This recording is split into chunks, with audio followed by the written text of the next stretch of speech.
सही किया क्या? हो गया। अब देखो ये सिग्नलिंग आपको समझ में आ गई। इस सिग्नलिंग का नाम लिख लेना, ये है पैराक्राइन सिग्नलिंग, और ऊपर डाल सकते हो आप मसल रिलैक्सेशन पाथवे। ऊपर हेडिंग क्या डालोगे इसके? Muscle relaxation pathway. और किसका एग्जाम्पल है ये? पैराक्राइन सिग्नलिंग का एग्जाम्पल है, जिसमें एंडोथेलियल सेल्स और स्मूथ मसल सेल्स दोनों पार्टिसिपेट करती हैं। Muscle relaxation pathway.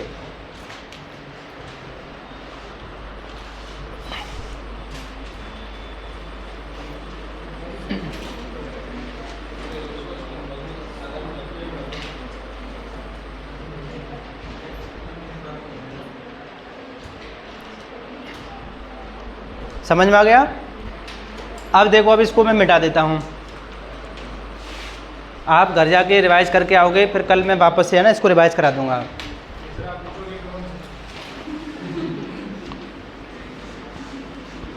याद हो जाए तभी आप तो बता देना कि सर मेरे को हो गया याद। अब पूछ लो कहीं से भी, याद हो गया?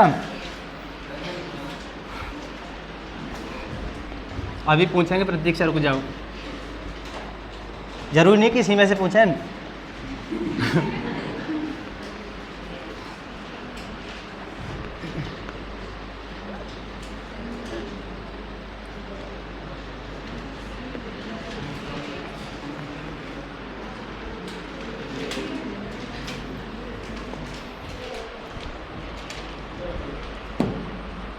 अब देखो,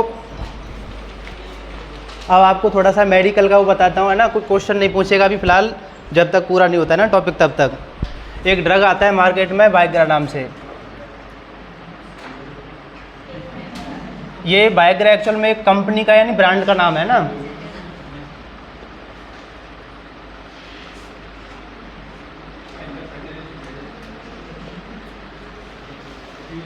ये है इसके ड्रग का नाम। समझ में आ रही बात? ये तो ड्रग है, इस ड्रग को कोई सी भी कंपनी बना सकती है। तो जैसे ये कंपनी है, इसका नाम क्या है? वाइग्रा, मतलब ये ब्रांड है, और इसको बोलते हैं ड्रग कंपोजिशन। जैसे पैरासीटामोल है, तो पैरासीटामोल एक ब्रांड है या ड्रग है? ब्रांड या ड्रग? पैरासीटामोल एक ड्रग है, उसको कोई सी भी कंपनी बना सकती है। जैसे सिप्ला है, मैनकाइंड है ना, कोई सी भी बना सकती है। तो ऐसे ही ब्रांड का नाम वाइग्रा हो गया और ड्रग का नाम सिल्डेनाफिल हो गया। जैसे जैसे ब्रांड वैल्यू बढ़ती जाती है, उसकी मतलब जो वैल्यू है ना, मार्केट वैल्यू बढ़ती जाती है। बाकी केमिकल कंपोजिशन कैसा रहता है उसका? सेम रहता है। केवल जो पैसे में अंतर है वो केवल ब्रांड का है। जैसे आप जेनरिक दवाइयाँ लेते हो, तो जेनरिक दवाइयों में भी वही सॉल्ट मिलता है, लेकिन उसकी कीमत मतलब आधे से भी कम होती है ना। नाम सुना होगा ना जेनरिक दवाइयों का, तो उसमें साल्ट वाला कंपोजिशन तो वही रहता है, लेकिन केवल ब्रांड का नाम क्या हो जाता है? चेंज हो जाता है। तो एक बीमारी होती है जिसका नाम है इरेक्टाइल डिसफंक्शनिंग।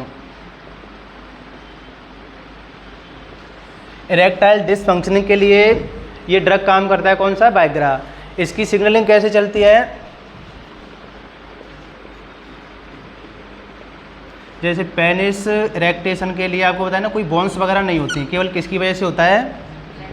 ब्लड फ्लो की वजह से।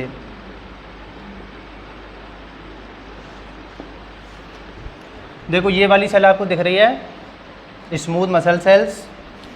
स्मूथ मसल सेल्स में क्या होता है? एनओ आता है और ग्वानिलेट साइक्लेज को क्या करता है? एक्टिवेट करता है, और उसकी वजह से सेल में साइक्लिक जीएमपी का लेवल बढ़ जाता है। लेकिन साइक्लिक जीएमपी को कम करने के लिए इसमें एक दूसरा एंजाइम होता है। कौन सा? CGMP PDE। क्या नाम है इसका? Cyclic GMP phosphodiesterase. ये क्या करेगा? ये साइक्लिक जीएमपी को वापस से किस में चेंज कर देता है?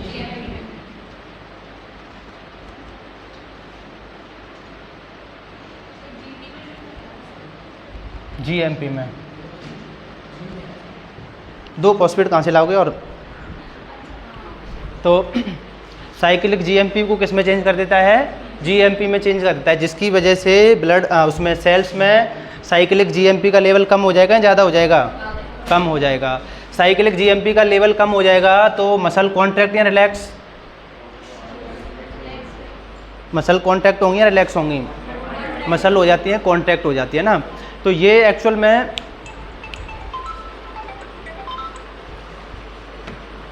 वैसो डायलेशन में काम आता है। ये जो पूरी प्रोसेस चलती है ना, जैसे एनओ आता है तो ये क्या करवा देता है, मसल को रिलैक्स करके वैसो डायलेशन करवा देता है। वैसो डायलेशन होगा तो ब्लड फ्लो बढ़ेगा या घटेगा? ब्लड फ्लो बढ़ेगा, जिसकी वजह से पेनिस इरेक्ट रहता है। लेकिन ये फॉस्फोडाइएस्ट्रेज क्या करता है, ये उस सीजीएमपी के लेवल को कम कर देता है, जिससे ब्लड फ्लो बढ़ेगा या घटेगा? ब्लड फ्लो कम हो जाता है वापस से। तो ये एक नॉर्मल प्रोसेस है। इसमें मतलब जो आपका एनओ है वो तो क्या करता है, इस ब्लड उसको वैसोडाइलेशन को बढ़ाने की कोशिश करता है, और जो आपका सीजीएमपी फॉस्फोडाइएस्ट्रेज है ये क्या करता है, ये वैसो कॉन्स्ट्रिक्शन करने की कोशिश करेगा। तो ये दोनों का बैलेंस बना रहता है, नॉर्मल प्रोसेस चलती रहती है। लेकिन ये जो हम ड्रग लेते हैं वाइग्रा या सिल्डेनाफिल, ये क्या करता है, इस सीजीएमपी का फॉस्फोडाइएस्ट्रेज है इसको ब्लॉक कर देता है। ब्लॉक करने से क्या होगा,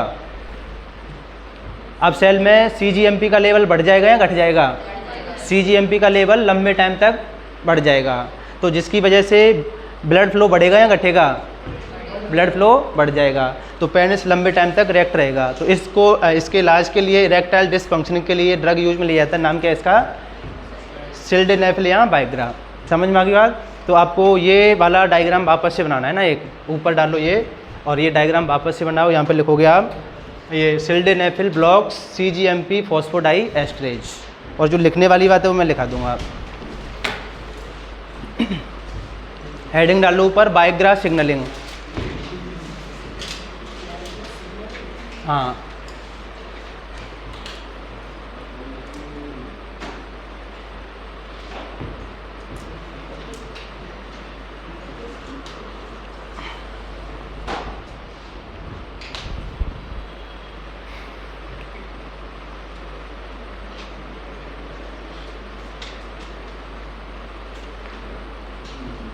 जब डायग्राम बन जाए तो बता देना ना, लिखा मैं दूंगा।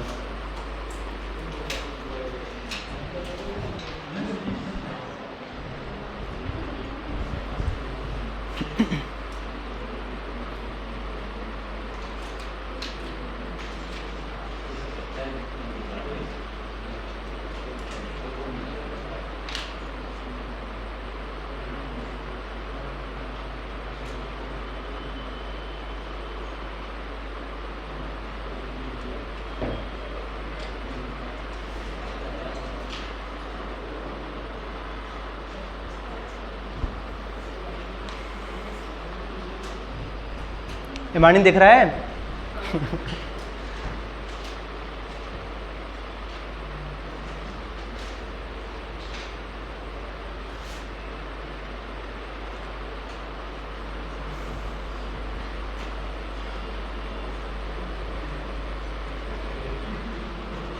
इधर ही लिख देता हूँ मैं ना, बाद में आप लिख लेना। फिर जब तक आप छापो मैं इधर लिख देता हूँ।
ये लिख लेना है ना बाद में।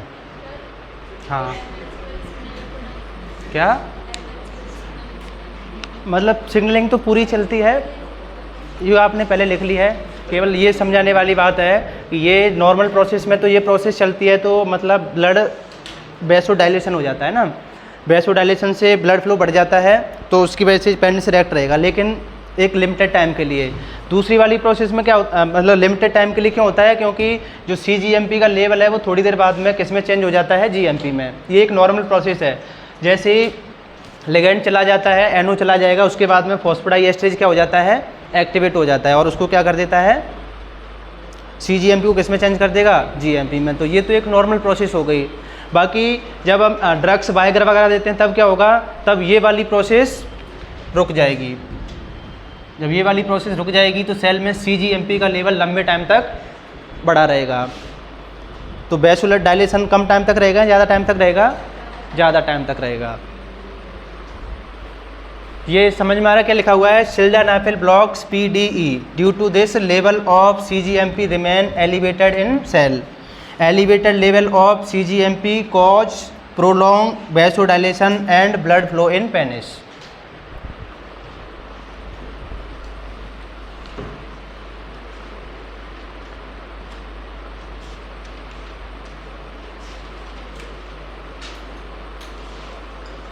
सब ने अब तो इंग्लिश समझ में आने लगी होगी, कुछ नहीं आती।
अगर आपको कोई टॉपिक एक बार में याद नहीं हो रहा है, 2 बार याद करना पड़ रहा है, इसका मतलब मान लो मॉर्निंग क्वेश्चन वहाँ से आएगा।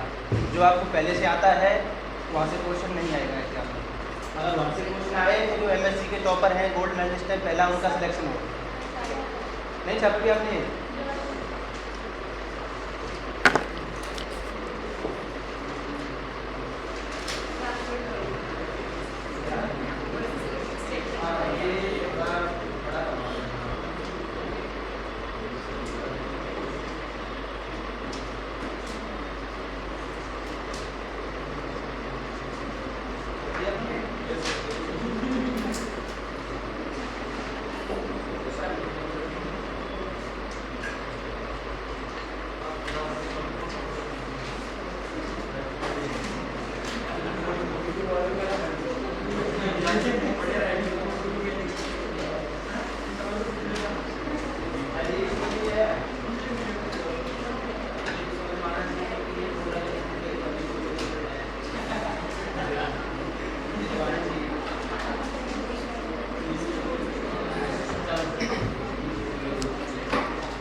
टाइम लगता है कि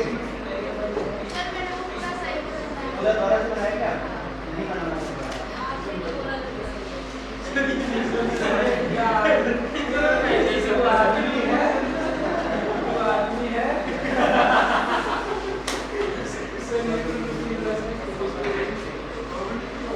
सर वो आपसे बोले थे ना, वो इसके लिए ना, इसके लिए वो बिल्कुल गलत है सर।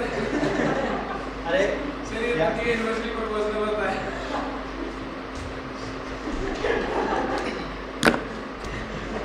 ज़्यादा दिमाग है क्या तेरे में?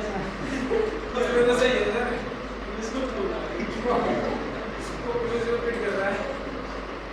नीचे आप लिख सकते हो for more details search on Google.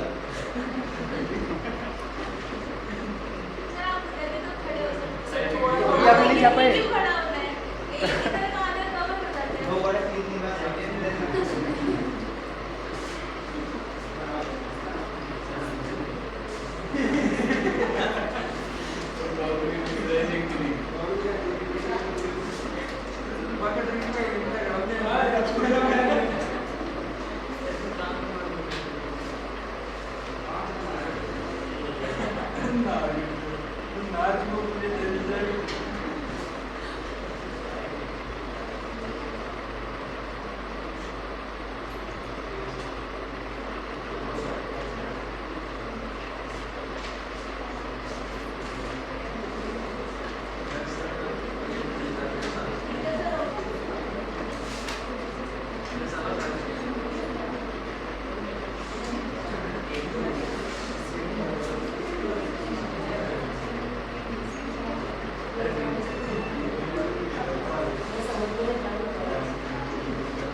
आपकी शादी हो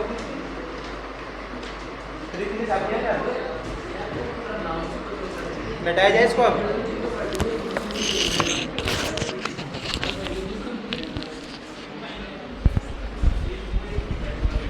चलो ये आपका सिग्नलिंग हो गया ना, जीपीसीआर की कंप्लीट हो गई है ना। जीपीसीआर में इतनी टाइप हैं। तो देखो अभी तक अपनी जीपीसीआर सिग्नलिंग किस किस काम में आई है, मतलब अपनी जितनी भी सिग्नलिंग चलती है उनमें से 70% रोल ओनली जीपीसीआर सिग्नलिंग का है। सभी सिग्नलिंग को हमने केवल 7 क्लास में बांट रखा है। उनमें सबसे ब्रॉड क्लास कौन सी है, जीपीसीआर सिग्नलिंग। लगभग 70% सिग्नलिंग जीपीसीआर के थ्रू चलती हैं। तो देखो हमने इसका रोल किस किस में देखा। सबसे पहले किस में देखा था, मतलब बहुत सारे चैनल को ओपन या क्लोज करना हो, जैसे CFTR चैनल हो गए, Na+H+ एक्सचेंजर हो गए। जैसे आपको प्रोटीन काइनेज ए बताया था ना, तो प्रोटीन काइनेज ए क्या करता है, उसको हमने GPCR PKA पाथवे बोला था। तो चैनल को ओपन या क्लोज करने में भी है ना इसका रोल है। दूसरी सिग्नलिंग पढ़ी थी हमने कौन सी, बीजन पाथवे वाली। तो बीजन पाथवे में भी किसका रोल है, GPCR का। तीसरी सिग्नलिंग पढ़ी थी हमने मसल कॉन्ट्रैक्शन में, उसमें भी किसका रोल है, मसल रिलैक्सेशन में किसका रोल है, वैसो डायलेशन में, वैसो कॉन्स्ट्रिक्शन में GPCR का। उसके बाद में अब पढ़ेंगे इसका रेगुलेशन ऑफ GPCR।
चलो अब है ना रेगुलेशन ऑफ GPCR देखते हैं। और जहाँ भी रेगुलेशन टर्म आ जाता है वो इम्पोर्टेंट टॉपिक होता है ना, तो इस पे इम्पोर्टेंट डाल लेना ना, रेगुलेशन ऑफ GPCR पे।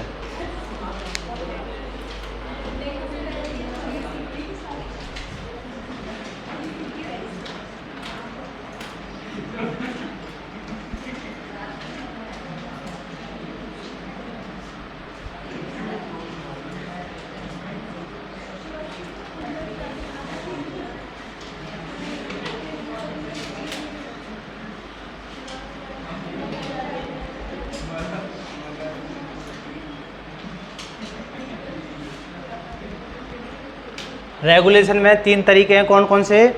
रिसेप्टर डिसेंसिटाइजेशन, रिसेप्टर सिक्वेस्ट्रेशन और रिसेप्टर डाउन रेगुलेशन। रेगुलेशन पढ़ रहे हैं हमें ना। अभी रेगुलेशन में ये जानने को मिलेगा कि जैसे कई बार क्या होता है आप किसी ट्रेन की पटरी से निकल के जाते हो, जैसे आगरा वगैरह में कोई गया है, आगरा में होकर जाते हैं तो 10 किलोमीटर पहले से ही पता लग जाता है कि आगरा आने वाला है अब, क्योंकि इतनी गंदगी है ना आगरा में। जो गया है उसको पता होगा, जो नहीं गया उसको तो क्या पता है ना। बाकी उसने तो केवल ताजमहल नाम सुन रखा है कि आगरा में ताजमहल है। क्या? तो ऐसा अभी नहीं बोलेंगे। तो जो नहीं गया है उसको तो ये पता है कि केवल वहाँ पे ताजमहल है, जो गया है उसको पता है कि वहाँ पे कितनी गंदगी है। ऐसे ही जैसे भीलवाड़ा वाला रीजन है ना, यहाँ पे कपड़े वगैरह का काम होता है ना जो, तो वहाँ पे भी बहुत ज़्यादा है ना ख़राब हालत है, वहाँ पे बहुत ज़्यादा पॉल्यूशन है। तो जब आप निकल के जाते हो उस एरिया में से तो आपको ऐसे लगता है कि यहाँ के लोग कैसे रहते होंगे, मतलब आपसे 5 मिनट वहाँ पर नहीं टिका जाता, और वो लोग परमानेंट जो वहाँ पर रह रहे हैं वो कैसे रहते होंगे इतने पॉल्यूशन में, तो कैसे रहते होंगे नंदिनी फिर?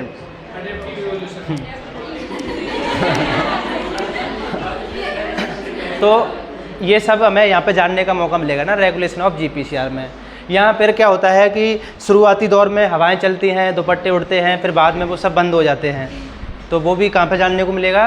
रेगुलेशन ऑफ GPCR में।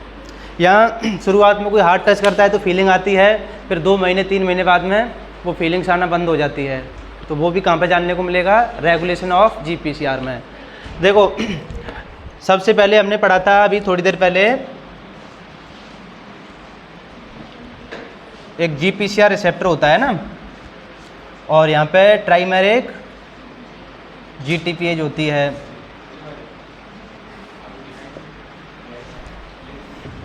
इसके साथ में GTP अटैच, मतलब GDP होती है। जब कोई लिगेंड आके बाइंड करता है तो ये GDP किस में चेंज हो जाती है?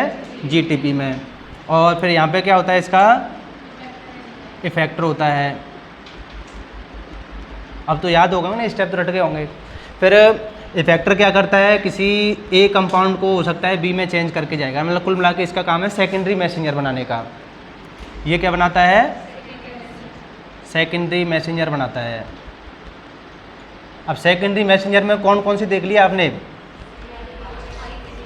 देखो Ca+2 देख लिया, IP3 देख लिया, DAG देख लिया। DAG का रोल नहीं बताया आपको है ना, तो एक लिख लो अगर जगह बची हो तो कहीं भी। DAG plus phosphatidyl serine plus Ca+2, ये तीनों मिलके किसको एक्टिवेट करते हैं? प्रोटीन काइनेज C को एक्टिवेट करते हैं। इतना लिखना है बस। DAG भी एक सेकेंडरी मैसेंजर है, तो वो किसके साथ में काम करता है? फॉस्फोटाइडिल सेरीन प्लस Ca+2, इसके साथ में मिलके किसको एक्टिवेट करता है? प्रोटीन काइनेज C को। अब ये आगे जाके बहुत सारी प्रोटीन को क्या करेगा? फॉस्फोराइलेट करेगा।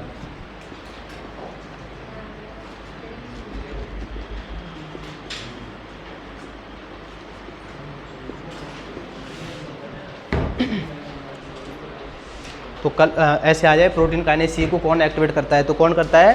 DAG plus phosphatidyl serine plus Ca+2, तीनों मिलके प्रोटीन काइनेज C को एक्टिवेट करते हैं। तो आपने DAG का भी रोल देख लिया, IP3 का भी रोल देख लिया, कैल्शियम+2 का भी देख लिया, और CGMP का देख लिया, CAMP का देख लिया। अब किसका बच गया?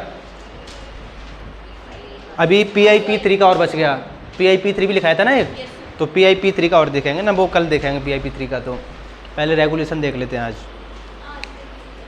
क्या अभी तो रेगुलेशन के लिए टाइम बचा हुआ है ना, फिर ऐसे तो 7 दिन में भी सिग्नलिंग पूरी नहीं होगी। 2.5 घंटे की तो क्लास हो रही है अभी आपकी। लोग 6-6 घंटे की क्लास कैसे लेते होंगे ये समझिए। देखो ये चालू तो है ना रेखा, ये चलो ये तो छाप लिया आप लोगों ने ना। तो प्रोटीन काइनेज C को एक्टिवेट करता है DAG plus phosphatidyl serine plus Ca+2।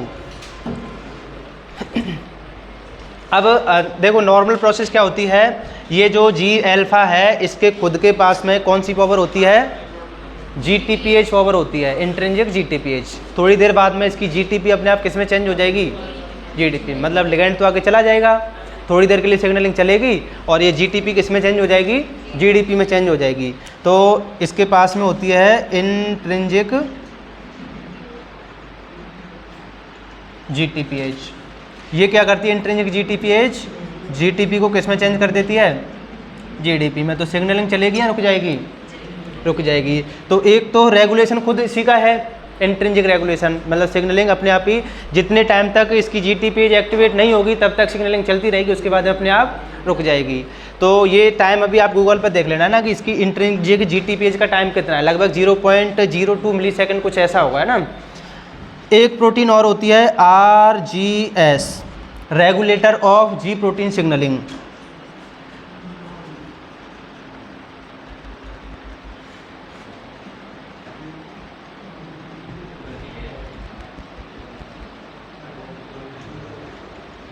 क्या नाम है इसका, regulator of ji protein signalling. इसके पास में एक एक्टिविटी है जिसका नाम है क्या, GAP। क्या है इसका नाम, GTPH एक्टिवेटिंग प्रोटीन। ये क्या करेगी, गैप इसकी GTPH पावर को बढ़ा देती है, मतलब जो 0.02 मिलीसेकंड में होना था GTP को GDP में चेंज, वो पहले ही चेंज कर देगा ये। तो ये सिग्नलिंग के टाइम को बढ़ा के जाएगा या घटा के जाएगा, सिग्नलिंग के टाइम को घटा देगा। ये इसकी GTPH पावर को जल्दी एक्टिवेट कर देगा, तो ये GTP जल्दी से किस में चेंज हो जाएगी, GDP में। तो RGS के पास में कौन सी एक्टिविटी है, गैप वाली एक्टिविटी है। तो ये RGS भी इस सिग्नलिंग के टाइम को रेगुलेट करके जाता है। तो एक तो ये रेगुलेशन हो गया, ये तो आप जल्दी से छापो इसको। दूसरा आप पढ़ेंगे अब ये डिसेंसिटाइजेशन वाला। RGS का पूरा नाम लिख लो, रेगुलेटर, ऐसे लिख लेना, G alpha has intrinsic GTPH power. RGS इसकी GAP पावर को बढ़ा देता है। GAP क्या करता है, GTP को GDP में चेंज कर देता है, तो जल्दी चेंज हो जाएगा, तो सिग्नलिंग रुक जाएगी। आप ये डायग्राम बनाना चाहो तो बना लो, और नहीं बनाओ तो क्या लिखोगे इसमें, जी alpha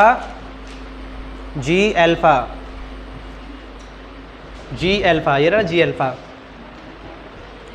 ji alpha has intrinsic GTPH activity, G alpha has intrinsic GTPH activity.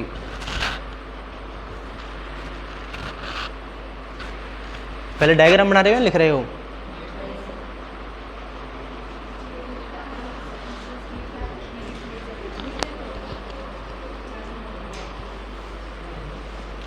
बना लो डायग्राम जल्दी से।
प्रीति आप कल आए थे क्या, कल वाली क्लास में, कल वाली क्लास देख ली, फिर ये समझ में आ गई ये वाली क्लास।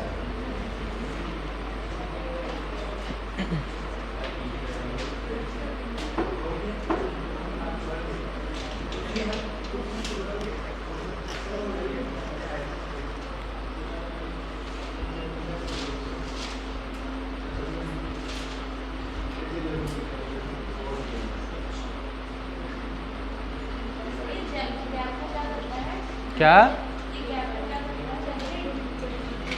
ये खुद ही गैप है, आरजीएस के पास में जीएपी एक्टिविटी है।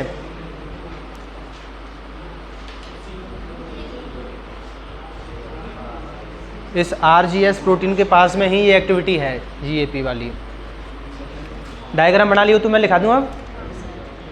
एक लाइन तो आपने लिख ली थी, G alpha has intrinsic GTPase activity that change that hydrolyze GTP to GDP, that hydrolyze GTP to GDP. कितना टाइम निकल गया है प्रतीक्षा?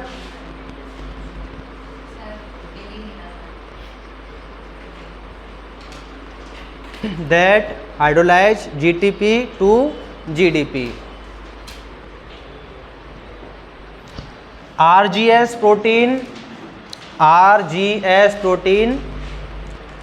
Has GAP activity. RGS protein has GAP activity.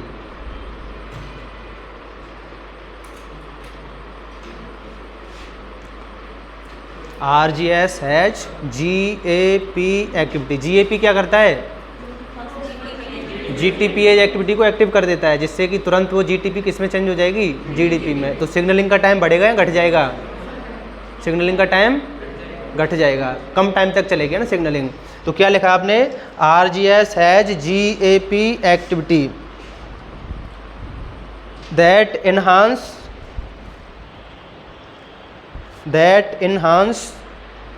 का मतलब बढ़ाना, that enhance GTPH activity of G alpha, that enhance GTPH activity of G alpha।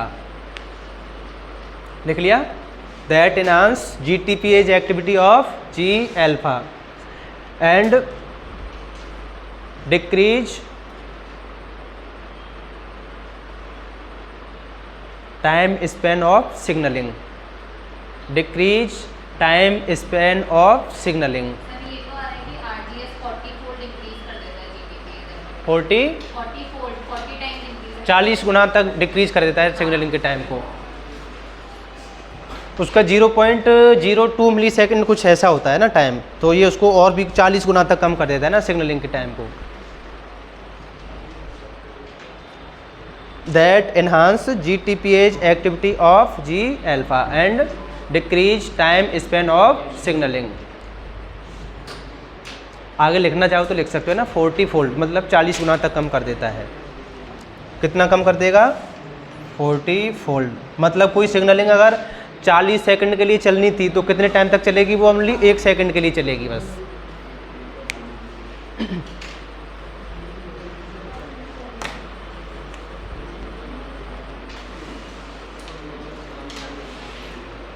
तो एक तो रेगुलेशन किसके थ्रू हो रहा है इसका? आरजीएस के थ्रू। आरजीएस अगर ज़्यादा एक्टिवेट मिलेगा तो सिग्नलिंग का टाइम ज़्यादा होगा या कम होगा? कम होगा। आरजीएस ज़्यादा होगा तो वो उसकी जीटीपीएच ओवर को बढ़ा देगा, जिसकी वजह से तुरंत जीटीपी किस में चेंज हो जाएगी? जीडीपी में। तो सिग्नलिंग अब नहीं चलेगी, तो सिग्नलिंग के टाइम को ये कम कर देता है ना। तो एक तरह से ये भी रेगुलेटर हो गया सिग्नलिंग का।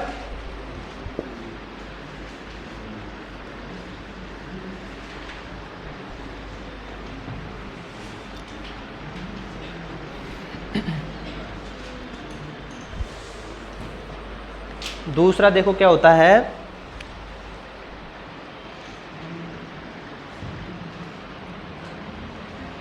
नॉर्मल केस में ऐसा होता है कि लिगेंड आके बाइंड होता है और कुछ सेकंड के लिए बाइंड रहता है, उसके बाद में लिगेंड वहाँ से क्या हो जाता है? डिग्रेड हो जाता है। जैसे कि एसिटिलकोलिन है, एक लिगेंड है या नहीं है? एसिटिलकोलिन है, तो वो परमानेंट रहता है या थोड़ी देर बाद में डिग्रेड हो जाता है?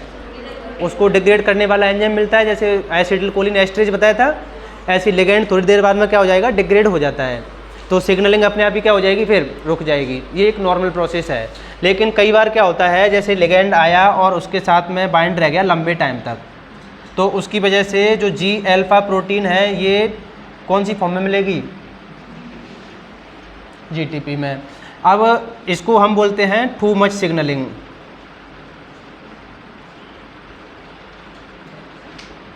टू मच सिग्नलिंग का मतलब लंबे टाइम तक है ना। तो ये लंबे टाइम तक जीटीपी में रहेगा। जब लंबे टाइम तक जीटीपी में रहेगा तो इसका कोई ना कोई इफेक्टर होगा। इफेक्टर को भी क्या रखेगा, ये एक्टिवेट रखेगा। अब इफेक्टर क्या बना के जाता है, सेकेंडरी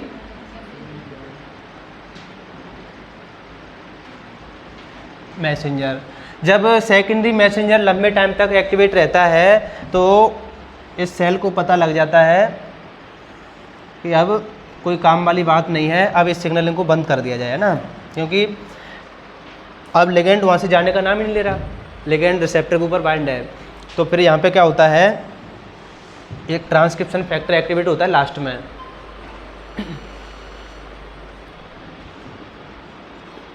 और वो एक जीन को एक्टिवेट करता है जिसका नाम क्या है, जीन का नाम GRK।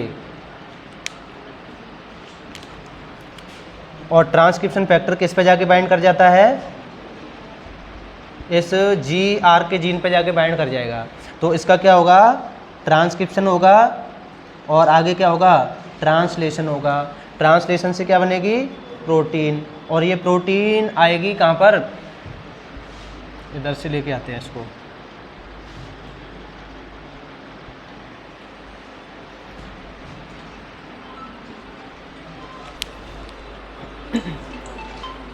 हेलो हेलो, अभी ना अभी क्लास, हाँ हाँ ठीक है। देखो जब लिगैंड लंबे टाइम तक बाइंड रहता है रिसेप्टर के ऊपर तो ये जी अल्फा लंबे टाइम तक एक्टिवेट रहेगी, सेकेंडरी मैसेंजर लंबे टाइम तक बनेगा। तो लास्ट में सेकेंडरी मैसेंजर या कोई भी हो, लास्ट में कौन एक्टिवेट होता है, ट्रांसक्रिप्शन फैक्टर। और ट्रांसक्रिप्शन फैक्टर एक्टिवेट होने के बाद में कहाँ पे जाता है, न्यूक्लियस में। अब न्यूक्लियस में एक जीन है, इसका नाम क्या है, GRK। GRK का पूरा नाम होता है GPCR रिसेप्टर काइनेज। ये काइनेज है जो प्रोटीन बनी है ना, किसका काइनेज है ये, GPCR रिसेप्टर का। तो किसको करेगा, फॉस्फोराइलेट GPCR रिसेप्टर को। तो ये प्रोटीन बनने के बाद में कहाँ पे आएगी, रिसेप्टर के पास में। और रिसेप्टर को क्या कर देगी, ये फॉस्फोराइलेट। इसको इधर बना दूँ रिसेप्टर को। तो रिसेप्टर को क्या कर दिया इस प्रोटीन ने, फॉस्फोराइलेट कर दिया। फॉस्फोराइलेट करने की वजह से क्या होता है, अब जो इसका जो इंटरनल लूप नंबर 3 के पास में जो GEF एक्टिविटी होती है वो क्या हो जाती है, इनएक्टिव हो जाती है। तो सिग्नलिंग चलेगी या रुक जाएगी, सिग्नलिंग रुक जाएगी। तो अगर थोड़े से टाइम के लिए लिगेंड आता है तब तो कोई दिक्कत नहीं, सिग्नलिंग चलेगी। अगर लंबे टाइम तक लिगेंड रहता है तो क्या होता है, कोई ट्रांसक्रिप्शन फैक्टर एक्टिवेट होकर किसको ट्रांसक्राइब कर देता है, GRK को। और GRK प्रोटीन किसको फॉस्फोराइलेट कर देती है, खुद रिसेप्टर को, जिसकी वजह से GEF एक्टिविटी क्या हो जाती है, इनएक्टिव हो जाती है ना।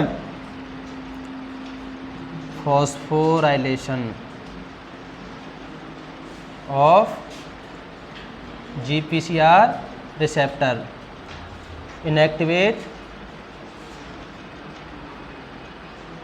GEF activity. तो सिग्नलिंग चलेगी या बंद हो जाएगी। तो यही वजह है, पहली वजह तो यही है कि अगर आप ज़्यादा टाइम तक किसी को हाथ टच करके रखोगे तो क्या होगा, अब कुछ टाइम तक तो फीलिंग आएगी, उसके बाद में क्या होगा, हाथ रखे रहोगे तो रिसेप्टर क्या हो जाएगा, डिसेंसिटाइज हो जाएगा। इस प्रोसेस को हम बोलते हैं रिसेप्टर डिसेंसिटाइजेशन। समझ में आ गई बात। इसलिए तो बोला गया है मानी अति सर्वत्र वर्जित, अति सभी जगह बुरी होती है।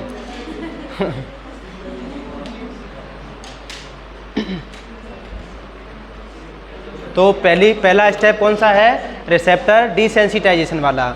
अगर लंबे टाइम तक लिगेंड रहता है तो रिसेप्टर क्या हो जाता है, डिसेंसिटाइज हो जाता है। तो आगरा वाले जो लोग हैं ना, उनके रिसेप्टर डिसेंसिटाइज हो चुके हैं उस स्मेल के लिए। अब उनको वो स्मेल आती नहीं है। आप नए नए जाते हो तो आपको आएगी।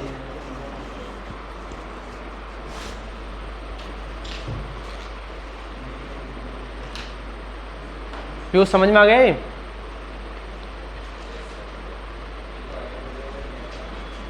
ये आ गया पहले वाला आप लिख दिया ना, वहाँ पे नीचे लिख लिया ना, for more details search on Google.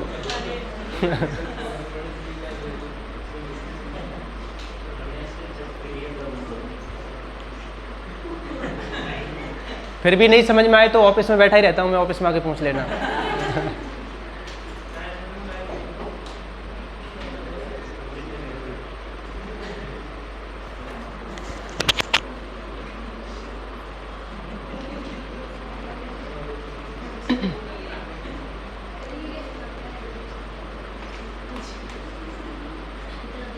GRK एक काइनेज है जो खुद रिसेप्टर का क्या कर देता है, फॉस्फोराइलेशन।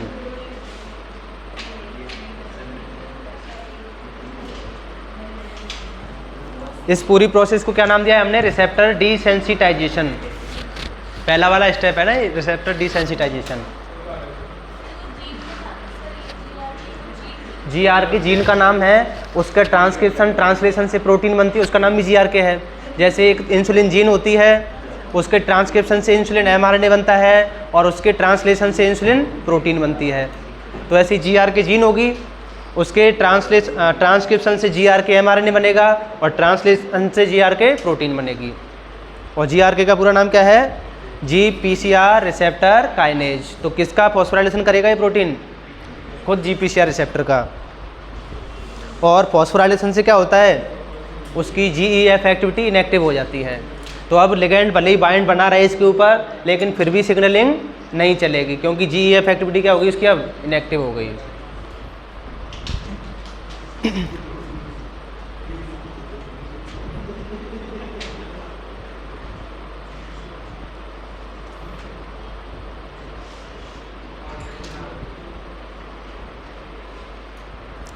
तो अब समझ में आ गया नंदिनी क्यों बोला गया अति सर्वत्र वर्जते, ये भी उसका एक एग्जाम्पल है।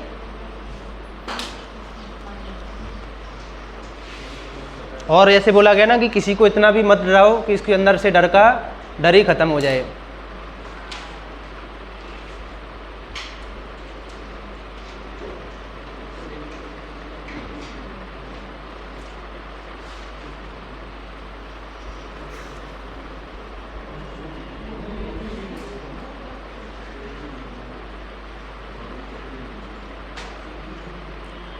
साहिल घर जाके आज पहले दोनों क्लास वो देखनी है जो सिग्नलिंग की निकल गई है ना, वो तब जाके ये समझ में आएगा, क्योंकि उसके बिना तो रेगुलेशन ही समझ में नहीं आएगा।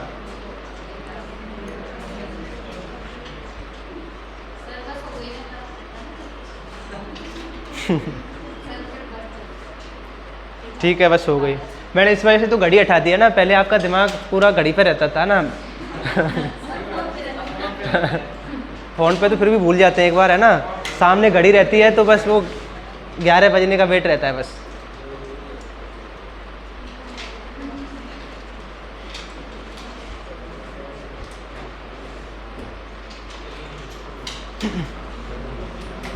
अभी आपका GPCR कंप्लीट है, कल दूसरा पाथवे चलेगा RT के। दो ही सिग्नलिंग हैं, GPCR और RT के, बाकी तीसरी सिग्नलिंग से ज़्यादा क्वेश्चन नहीं आता है ना, दो से ही आता है क्वेश्चन, और दो ही मेन सिग्नलिंग है बस, GPCR और RT के, जिसमें से 70% सिग्नलिंग ओनली कौन करके जाता है, GPCR। क्या कल बता देंगे इनको, है ना।